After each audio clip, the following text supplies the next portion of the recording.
think a lot of people presume that in order to be successful, you often have to have all of your stuff together. And I think it's actually complete opposite, is that the more that we work towards being just absolutely messy, and you see this towards, people that are senior managers, for example, they're going to tell you that often they have to work on the things where they have to be open about themselves. And the more that you work on being open about yourselves, the more that you acknowledge that you have all sorts of weaknesses, and that you wish that you could do so much better, the better off that you often actually are, where you sort of recognize these particular weaknesses that you actually have, and not in the sense that weaknesses that they're problematic, but simply just traits that you actually have. And I think we sort of view weaknesses, we stigmatize these things in our heads. We think about like, hey, I've got all of these problems that are going on in my life and it's my fault. And the truth is we have to admit that we're simply just human beings, and we all have different traits, and often those traits are very much universal across individuals, and we're all struggling with the things that are going on in our life. So if we simply just admitted the fact that, I have these traits and somebody else in my circumstance would be having the same problems, the more that I recognize that, the better off that I'm actually going to be, and the less sort of guilty that I am going to feel. And it's interesting because almost everybody comes into any field, right? And they look on the outside and they're like, this is really easy. I wish I could do this thing. And I, of course I could be good at sales. Of course I can, become a millionaire or whatever, right? Like, of course I could do that. And you look from the get-go and you're like, this is really easy. There's like a simple formula. For example, I talk about in my classes, I talk about how can you become a billionaire? And becoming a billionaire is actually extraordinarily simple equation. The mathematics are well understood to become a billionaire, and nobody wants to hear it. You don't want to hear it right now. I could tell you're not going to like it. There's probably going to be a lot of people that are going to leave as soon as I tell you how to become a billionaire, because you're not going to like it. And the simple thing, and by the way, give me some hearts and stuff like that if you'd like to know more. But if you want to become a billionaire, the recipe is simple. Get a good job, make money, and then find very, very, very, very low expenses. And those low expenses, you could go to the extreme where you live in a tent. You do something like that, and you do that for your whole life. That's very, very low cost. And then you invest the rest in things that are proven, that we know that exist. Companies that have been around for a long time. And you do this, here's the thing that really hurts for people that think that, hey, this guy doesn't know what he's talking about. Actually, the mathematics for becoming a billionaire is simple. You do that activity, you do that for like 80, 90 years. You might do it even for 100 years if you want to be a little less risky. And automatically, I tell my students this, how to become it. See, everybody left. I told you. There was like half the people left. I told you didn't want to hear it. And that's the secret. That's the thing that's challenging. And I tell my students this all the time in terms of how to become a billionaire. And the recipe is simple. People know it. We know what that actually is. And when you hear it, you don't like it. And you leave. And you go do something else because you don't want to hear that. You don't want to hear that it's going to take an enormous amount of pain and it's going to be for an spectacular long period of time. And you all think that this is silly. The mathematics, you could go try it out. Go look it up. Just look up index funds and invest in a god-awful amount of money, whatever it might be. Maybe it's $20,000 a year, whatever it is, and invest that for 100 years every single year. And you'll find out that, yeah, it does add up to a spectacular large amount of money. And when you hear that, you don't want to do it. Or the question that I often get, or the response that I get, why would I ever do that? I'm never going to be 100 years old.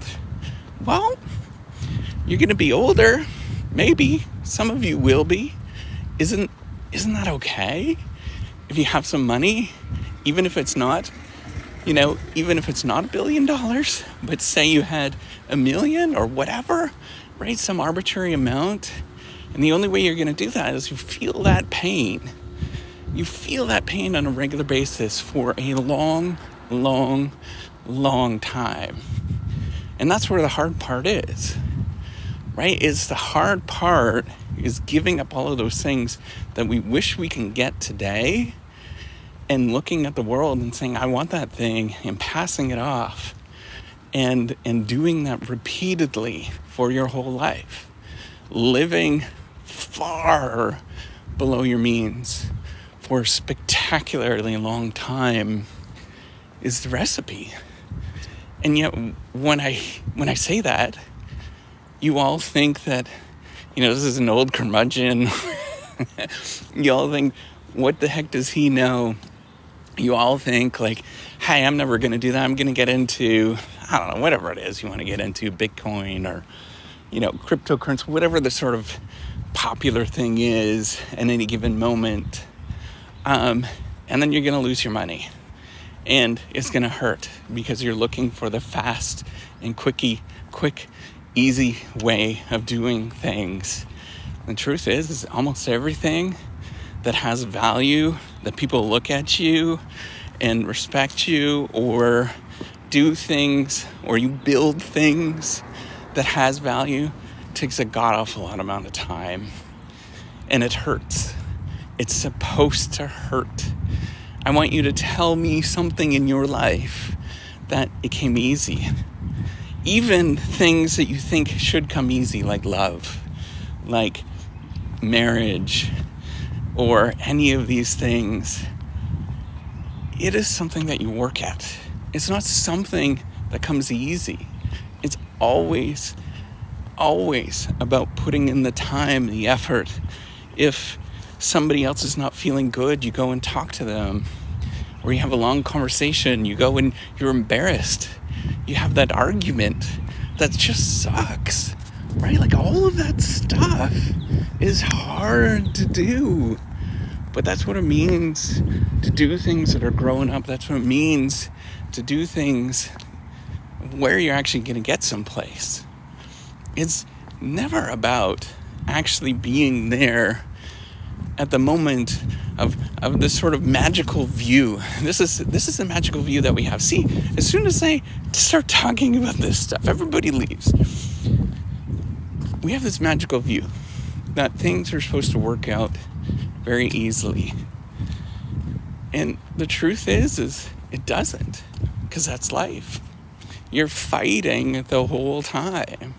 And so what we have to do is figure out a way to enjoy the fight, enjoy doing things that are difficult, smile and winking at things that are more challenging than you'd ever imagine it to be, and doing that for your whole life.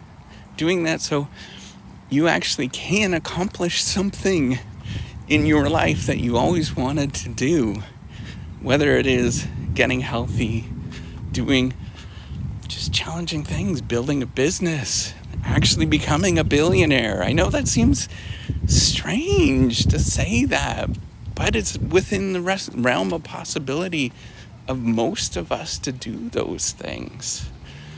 I just want everybody to understand none of this is going to be easy. The whole journey is not easy. That's the point, right? Getting to the point where you are a billionaire, or getting to the point where you have a substantial amount of money, or, you've reached some pinnacle, whatever that thing is hard. It's It's a journey where you stop and you talk and you have those arguments. Maybe you're with a significant other right now, and that significant other likes to spend more than you would like. You have to have those arguments. You have to have those conversations. You have to do those things. And it's a negotiation. Now, I'm being over the top. Clearly, I'm being over the top by saying that you can become a billionaire. I don't want to become a billionaire because I don't want to save money for 100 years and live in a tent for 100 years. Maybe that's romantic to some, but to me, I don't know. I like having my cell phones, I like having my cars, and I like everything else. So I determine what is it in my life that I would like to give up that potential. So for me, that potential, because I'll never be a billionaire now because of this, is doing things where I get to spend time with my family and friends and making that calculated decision that I had to take a look at that. Only in Tallahassee, right? This guy just went right up that. When you make this calculated decision where you think about, I am going to give up this potential of becoming a billionaire because I know what the recipe is. The recipe is easy. Getting a good salary and living on far below. I'm talking about like investing, if you can, $10, $20, $30,000 a year for 100 years. An extraordinary amount of time. And if you do that, you will have a substantial amount of money that is god-awful a lot. But I trade it off, and I think, what's good for me is to spend time with my family, my friends, go for walks, actually having some clothing that I prefer, doing things like this and doing these trade-offs where I think, hey, some of these things are actually worth it for me. And I know that, yes, I could do spectacularly better financially, but that's okay. And I'm going to determine what that amount is. But I know everything that I do, every time I eat out, every time that I pay for a cup of coffee, every time that I get a fancier cell phone, it's a trade-off. If I'm not going to become a billionaire because of it. And I'm always thinking about this. The truth is I don't think a lot of people think about this. And that's where it's hard for all of us. Because we don't want to think about it. We don't want to make these decisions that are difficult. And we think it's not going to happen to us. So when I tell this to my students, I tell this to other people, and I say, don't you want to become a billionaire? They all think, yeah, of course. That sounds amazing. But when I tell them it's going to take 100 years to actually get there, all of a sudden nobody wants to do it.